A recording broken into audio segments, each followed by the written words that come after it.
Der Hyma BMC i580, ein voll integriertes Fahrzeug. Stefan?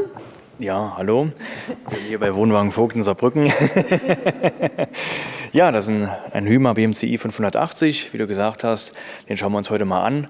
Das ist so mit der Klassiker, 6,99 Meter Fahrzeug. Relativ kompakt, wendig, hervorragend isoliert, tolle Ausstattung. Starten wir.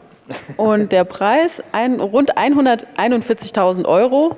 Ist so, ja, ist nicht wenig, aber auch nicht zu viel. Ja, das ist natürlich schon ein teures Fahrzeug. Das Fahrzeug hat aber auch einiges zu bieten.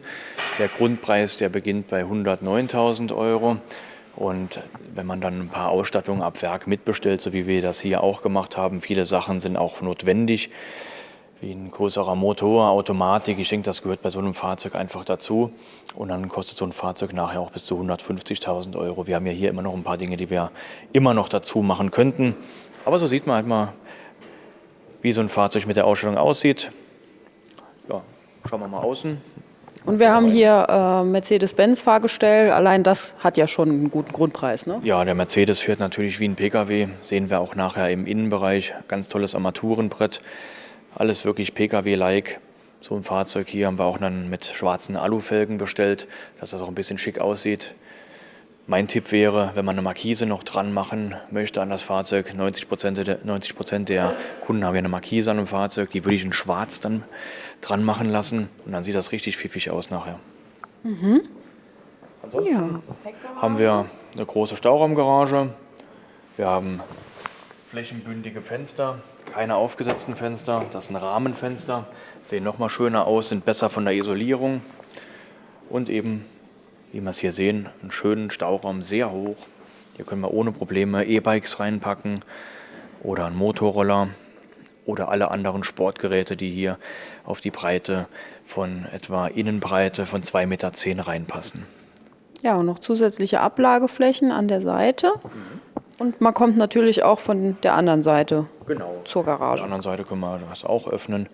Ansonsten ist die Garage schon sehr edel auch ausgerüstet mit einem Nadelfilzteppich und mit einem Aluriffelblechboden. Sieht natürlich schon schick aus bei so einem Stauraum.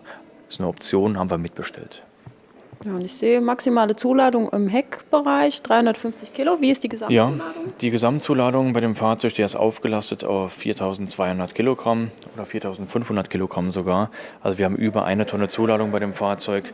Von dem her ist das auch realistisch, dass man, wenn man es ordentlich verteilt im Fahrzeug, und dann kann man auch wirklich hier 250, 300 Kilo zuladen im hinteren Bereich, wenn man entsprechend vorne auch gegenbelädt auch. Ja, ich bin nicht so fit im Bereich Camping und Wohnmobile. Wie prüft man denn die Zuladung oder was passiert, wenn man zum Beispiel zu viel Zuladung hat? Das ist eine gute Frage. Und zwar kann man das im Vorfeld relativ schwierig überprüfen. Zum einen sind die Hersteller verpflichtet, mittlerweile die Fahrzeuge mit der Werksausstattung zu wiegen. Diese Gewichtsangaben, die stimmen auch. Da kann es mal auch sein, dass 20, 30 Kilo Abweichung ist in beide Richtungen. Das gibt es auch mal, aber in der Regel stimmen die Angaben. Wenn ich jetzt mein Fahrzeug habe und weiß in etwa, was das Fahrzeug schon wiegt, würde ich empfehlen, irgendwann auch mal mit der gesamten Ausstattung, die man einpackt, mit allen Personen, mal Interesse halber auf eine öffentliche Waage zu fahren und das einfach mal nachzuprüfen, dass ich weiß, dass ich nicht zu schwer bin. Wenn ich zu schwer bin, ist das eine ganz spannende Frage. Es wird immer von Toleranzen gesprochen. Es gibt gesetzlich keine festgelegte Toleranz. Das obliegt eben demjenigen, der kontrolliert, ob er eine Toleranz gibt oder nicht. Und da würde ich gerade im Ausland, Österreich, Schweiz, würde ich kein Risiko eingehen und dort im Wissen, 300, 400 Kilo überladen zu sein, auch die Reise dann so zu planen. Würde ich schon aufpassen. Ansonsten kann man die meisten Fahrzeuge, gerade in der 3,5 Tonnen Klasse, auch auflasten auf höhere Gewichte. Das kann man mit einer Zusatzluftfeder machen oder ähnlichen Fahrwerksänderungen. Bei diesem Fahrzeug hier wird es nie ein Problem werden. Da haben wir völlig ausreichend Zuladung. Aber ich brauche den Führerschein über 3,5 Tonnen. Sprich, das ist der alte Führerschein, der bis 1999 gemacht werden konnte in Deutschland, oder ein Lkw-Führerschein. Ja, mir gefällt hier von außen, das muss ich jetzt noch sagen, gefällt mir hier die Scheibe sehr gut, in die man einen schönen Einblick in das Fahrzeug hat. Noch schöner ist es natürlich von innen, wenn du eben als Fahrer oder Beifahrer durch die größeren Scheiben eben den Panoramablick eben dann während der Fahrt auch noch hast dann.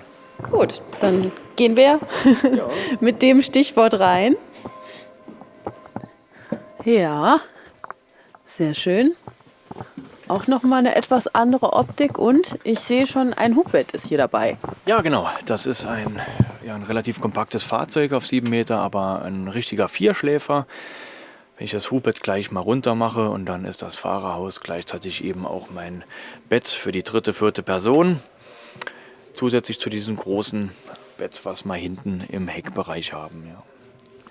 Das Cockpit sieht auch richtig edel aus. Genau, das ist kaum zu unterscheiden von einem PKW, außer jetzt diese großen Scheiben, die wir haben. Aber wenn ich aufs Cockpit gucke, das hat nichts mehr damit zu tun, dass das hier so ein, wie soll ich denn das sagen, so ein einfachster Kastenwagen ist, wo vorne einfach da gespart wurde an jeder Ecke. Da hat Mercedes schon einen sehr hohen Standard in dem Bereich. Hier ist das 10 Zoll M-Bux-Gerät, ein sehr gutes Navigationsgerät und als 10 Zoll Monitor auch ein richtiger Hingucker hier. Sehr schön. Und es ist eine sehr große Fläche. Natürlich kann man die Scheiben auch alle abdunkeln und Wir haben rundherum Verdunkelung. Das hat Hümer hier extra. Da fragen die Leute oftmals, Mensch, warum haben die denn hier nur Vorhänge und nicht irgendeine Rollo? Ich finde, das haben sie gut gemacht, weil das Rollo hat eben den Vorteil, dass es eben ein schöner Stoff ist. Es ist sehr stabil und es macht auch kaum Geräusche während der Fahrt. Währenddessen manche Rollos, die an so einem, wo hier geklipst sind, die rappeln dann nochmal während der Fahrt. Und das hier ist eine gute Lösung, die Hümer gemacht hat. Funktioniert gut, hält vorne einfach nur per Magnet und fertig. Ne? Oh, pardon. Und haben wir von außen dann auch so eine Alu-Schicht oder ist das nur der Stoff? Das ist jetzt in dem Fall hier nur der Stoff. Wer will, der kann auch dann bei Hümer eine spezielle Außenisolierung mitbestellen. Das machen die Leute, die auch mal 4 Wochen oder 2 Wochen damit richtig im Winter unterwegs sind, um sich vorne noch besser abzuisolieren gegen eindringende Kälte dann. Ja, die Sitzgruppe finde ich auch richtig schick. Der Stoff gefällt mir auch sehr gut und so ein Tisch in Marmoroptik, ne? Genau, das sieht aus auf den ersten Blick, als wenn es eine Steinplatte wäre. Ist natürlich ein super leichtes Material mit Hohlkern innen drin, aber sieht eben sehr toll aus. Das ist eben das Aufwendige bei so einem Wohnmobil, dass es super aussehen muss, stabil sein muss und trotzdem nicht zu schwer. Es wäre einfach, hier eine Marmorplatte drauf zu machen, wäre wahrscheinlich sogar günstiger, als so einen Tisch hier extra sich bauen zu lassen. Kann man den Tisch auch erweitern oder verschieben kann man den, ne? Hier. Wir können den hier in alle Richtungen schieben, sodass jeder gut drankommt. Und zusätzlich hätte der jetzt noch eine Absenkfunktion. Ich halte es für unrealistisch, dass hier jemand noch schläft. Bei einem Fahrzeug mit 4 Sitzplätzen, dass man hier zu 5 oder zu 6 drin schläft, ist eher unrealistisch. Wir haben hier das Hubbett oben drüber. Genau. Das kann ich ja mal runter machen gerade. Wir sitzen ja hier an der richtigen Stelle.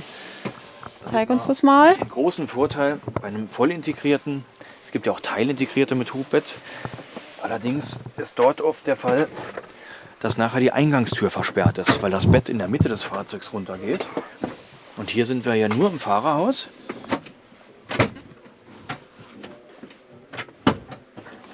Ups.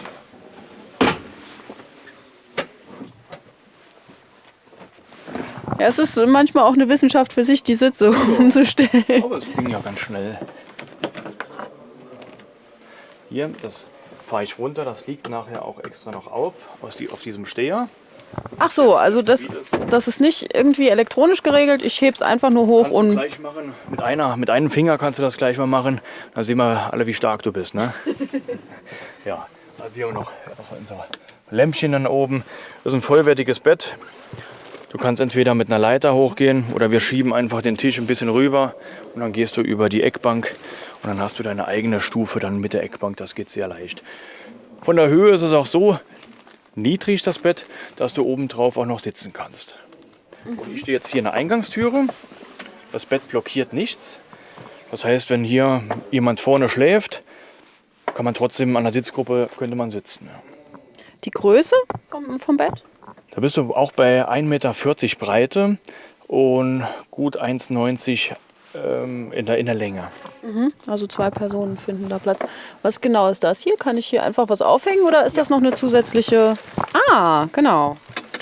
Das ist eine Fallsicherung, oder? Fallsicherung und das ist Kein Fliegengitter. der Gegenhaken, damit ich es oben dran machen kann und dann schön festzurren kann, dass es auch dann in richtiger Position dann auch stehen bleibt. Dann. Ja, und jetzt können wir mal testen, wie schwer das Bett hochgeht. Dann versuche ich mal ein bisschen zu dir. Oh, ja. Es geht Das war's schon, ne? quasi automatisch. Und dann nochmal hier fixieren. Und das war's. Und schon Easy. Dann kann die Fahrt wieder losgehen. Ja, ist clever gebaut. Hier sind Gasdruckfedern drin und die gesamte Kinematik ist so, dass das sehr leicht wieder hochgeht. Also auch mit Bettzeug immer noch sehr leicht. Gut, dann gehen wir mal zur Küche. Und die sieht auch richtig edel aus mit der Arbeitsfläche in Marmoroptik und dazu noch das dunkle Holz und die silbernen Griffe. Das gefällt mir echt sehr, sehr gut. Genau, du hast ja hier schon die erste Schublade auf. Natürlich prima, wenn überall in der Küche Schubladen sind. Dann hast du wahnsinnig Stauräume, die du dir ausnutzen kannst. Ich glaube, so viele Töpfe kann man gar nicht mitnehmen, was hier an Platz wäre in so einer Küche. Du hast hier oben auch noch Stauräume. Hier das Waschbecken. Ja, also da. Und noch eine Erweiterung. Erweiterung, falls es dann doch ein bisschen eng wird zum Schneiden, habe ich hier noch ein kleines Brettchen. Hilft bestimmt auch mal an einer oder anderen Stelle. Ansonsten drehst du dich um zum Tisch und dann hast du hier nochmal eine Arbeitsplatte dann. Hier auch noch mal Schränke zusätzlich. Das ist auch, finde ich, optisch sehr schön gelöst. Ich mache es mal nochmal zu, dass man hier diese schöne Kante hat. Das macht es auch nochmal ein bisschen luftiger. Und dann kommen wir schon zum Kühlschrank. Ja. Schöner hoher Kühlschrank. Tedford. Genau. Das fällt meistens erst den Kunden auf, die schon mal ein Wohnmobil hatten. Die fragen nämlich immer, hat der einen hohen Kühlschrank? Und die Frage ist darum, weil die anderen Kühlschränke, die unten in der Küche verbaut sind, dann musst du jedes Mal auf dem Boden vom Kühlschrank was rausholen. Und hier kannst du eben in aufrechter Position, wie zu Hause in der Küche, dich am Kühlschrank bedienen. Weil wenn man mal überlegt, wie häufig geht man in den Kühlschrank, was naschen oder was zu trinken holen, da geht man schon häufiger ran wie an andere Sachen. Und deswegen macht man eher den Kühlschrank hoch und den Kleiderschrank niedrig, weil dort gehe ich nicht so oft dran. Ich ziehe mich ja nicht 20 Mal am Tag um. Ja, das stimmt. Und so ein kühles Getränk, das hat man ja gerne griffbereit. Ja, im Urlaub noch lieber, ja. So, das Badezimmer ist auch sehr geräumig auf den ersten Blick. Die Dusche ist integriert, aber man kann sie nochmal extra abtrennen mit dem... Dafür müssen wir einfach unten den Rost draus machen. Der Rost hat hier eine Doppelfunktion. Der ist dafür gedacht, dass du tagsüber, eben auch jetzt gerade mit Schuhen, dass du einfach da mal draufstehen kannst, ohne dann zu Hause würdest du ja auch nie mit Schuhen in deine Dusche gehen. Und da hast du eben den Rost und du hast die Höhe ausgeglichen, dass du einen ebenen Boden hast, wenn du vorm Waschbecken stehst. Wenn du duschen gehst, nimmst du den Rost raus. Weil der müsste ja sonst auch immer trocknen. Und dann kannst du auch die Türen hier zumachen, dass wir eine richtig große Duschkabine haben. Die sind so noch gelockt. Spezielle Verankerung, wo man den Rost hier reinmachen kann, weil die Wohnmobile sind ja normalerweise so durchgeplant, dass jedes Teil irgendwo hinpasst. Das gibt es tatsächlich. Allerdings würde ich es beim Duschen trotzdem rausholen, weil nachher ist er trotzdem nass. Und wenn du dich dann mit den Strümpfen draufstellst und dann hast du nochmal nasse Füße. Also ich würde es tatsächlich fürs Duschen echt hier mal kurz rausnehmen, senkrecht wohin stellen, zur Seite, wo es nicht stört und nachher wieder reinlegen, dass du wieder einen trockenen Untergrund hast. Und auch nochmal, das ist so Silber. Ja, das ist so gebürstet, ne? Von der Edelstahl gebürstet, von der Optik her. Ist ein Holzresopal, aber sieht aus wie ein Metall. Ne? Auch nochmal Schränke. Wahnsinnig groß, dieses Badezimmer hier. Ja, das ist so wirklich jemand, der sich ein bisschen auskennt schon, der wird schon sagen, das hier geht schon ins Richtung Perfekte bei so einer 7 Meter Fahrzeugklasse. Du hast nämlich eine Banktoilette. Hier kommen oft auch die Fragen nach einer Banktoilette. Der Vorteil ist eben die Reinigung. Du hast hier nicht eine freistehende Toilette mit 1000 Ecken, sondern du hast hier eine glatte Oberfläche und du kannst das abreiben rundherum und dann hast du direkt eben nicht irgendwo eine Staubfalle. Und das ist eben deswegen gerne genommen, so eine Banktoilette, so sagt man dazu. Und hier habe ich auch schon gezeigt, hier ist auch jeder Zentimeter perfekt genutzt. Es ist zwar schmal, aber auch nochmal zusätzlicher Stauraum. Genau. Ansonsten haben wir eine Dachluke drin, die ist wichtig, damit wir eben auch Zirkulation drin haben. Ja, Und auf der Innenseite von der Tür ist ein Spiegel und dann sind auch noch dann Haken dran. Also es wird wirklich jeder Zentimeter genutzt, den wir brauchen. Perfekt. Jetzt zeigen wir gleich mal eine Besonderheit bei diesem Fahrzeug, die euch wahrscheinlich so noch nicht aufgefallen wäre. Das mal, wenn du aus dem Bad rauskommst. Dann gehen wir mal Richtung Bett. Und dann opfere ich mich mal mit 1,85 m und lege mich mal aufs Bett. Ich lasse die Schuhe ausnahmsweise an. Zum einen sieht man hier den Bettkeil. Der ist jetzt schon so gemacht, dass ich das als großes Bett nutzen kann. Meistens wird es schwierig, aufs Bett drauf zu gehen. Das hat Hyma super gelöst. Und hier eine Leiter konzipiert, mit der ich dann trotzdem auf das Bett gehen kann, auch wenn so ein Bettkeil drauf ist. Und jetzt lege ich mich mal drauf. Dann sieht man mal, wie klein ich bin. Zwar habe ich jetzt mit 1,85 m im vorderen Bereich an den Füßen, wenn du mal die Kamera umdrehst, da habe ich noch 30 cm Platz. Das heißt, das hier ist eine Sonderoption von Hyma, die man mitbestellen kann. Hier ist eigentlich ein Kleiderschrank, der bis zum Boden geht. Und mit 1,90 m, ja, da kommt man manchmal mit den Füßen schon dran. Und das hier ist dann eine Bettverlängerung, sodass hier mit jemandem mit 2,5 Meter, 2,10 Meter könnte hier ohne weitere schlafen. Haben wir nämlich ganz häufig das Thema, dass großgewachsene Leute nie Platz genug haben in den Betten, wenn sie nicht quer schlafen. Quer geht es irgendwie, aber längs fast nie. Und das hier ist mal eine Besonderheit zum Zeigen. Ansonsten denke ich ganz gemütlich hier hinten. Brillenfach. Auch Schränke noch. Dachschränke rundherum. Genau. Und Kleiderschrank, den zeigen wir gleich. Auf dem sitze ich momentan noch. Aha. Ah, ja. Ich erahne es, ein Fernseher, kann man den auch einbauen oder ist der irgendwo versteckt? Also der ist noch nicht versteckt, aber mal gucken, einer ist versteckt, den zeigen wir gleich. Also wir haben 2 Kleiderschränke. Einmal hier unten drunter. Ich mache mal den Keil weg, dass man das auch mal sieht ohne.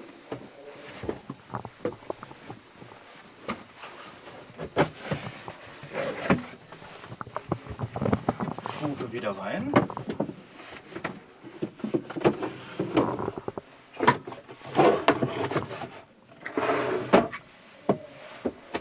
Und jetzt der Kleiderschrank. Zack, und schon habe ich hier den Kleiderhängeschrank, den großen.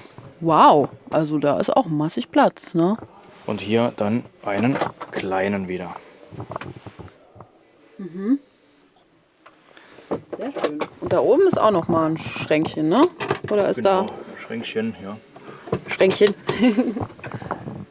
Also einen Fernseher hinten könnten wir in dem Bereich machen, dass man den rauszieht, wer das gerne möchte, wer gerne mit Fernsehen einschläft.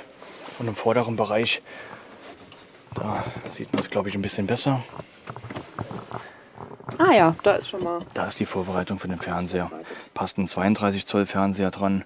Das ist schon Heimkino hier beim Wohnmobil. Und ich sehe hier was, hier geht auch noch mal was Eine auf. Arretierung für den Fernseher. Ach so, okay. Wenn der dran ist, dann kann man diese Halterung arretieren, Ah. den so ein bisschen anzuschwenken. Sehr gut. Ja, was wir nicht vergessen dürfen, wäre ein Doppelboden. Wir haben hier ein Fahrzeug mit Doppelboden. Wir haben überall Stauräume im Boden. Ich mal den Teppich weg.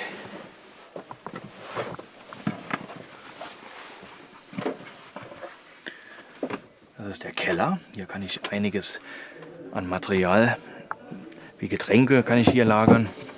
Und dann kommt irgendwann hier vorne die Technik. Der wird natürlich auch benutzt, so ein Doppelboden, dass man eben Technik reinbaut. Das hier ist jetzt die Standardbatterie, die vom Werk an drin ist. Meistens wird sowas aufgerüstet nachher mit 2 bis 3 Lithiumbatterien. Ja, alles perfekt genutzt. Und hier unter der Sitzgruppe ist auch noch Stauraum, ne? Genau. Perfekt. Ich nehme mal rein. Alles auf Millimeter genau. Ja, es ist wirklich auf den Millimeter, aber da siehst du auch hier die Kanten. Das ist perfekt verarbeitet. So, genau. Hier ist eine Schublade, damit du nicht extra die Sitzgruppe hochklappen musst. Ist immer einfacher mit einer Schublade. Gut. Was gibt es noch an Technik, an Besonderheiten? Ganz interessant ist das hier, dass das eben schon sehr digital ist. Das heißt, wir haben hier schon Smart Home Niveau. Du kannst hier über so ein Touch-Display kannst du alles kontrollieren. Deine Spannung der Batterie, die Lichter kannst du an- und ausschalten. Da gibt es auch noch Zusatzgeräte, wo man sich mit dem Handy dann eben auf Neudeutsch connecten kann mit dem ganzen System. Die Heizung ist eine Truma Kombi 6 Heizung. Könnte man auch als alte Warmwasserheizung bestellen, wenn man möchte. Also sind wir auch schon in der Zeit angelangt, wo man das Fahrzeug per App fast steuern kann. Ja, genau, das ist so, ja.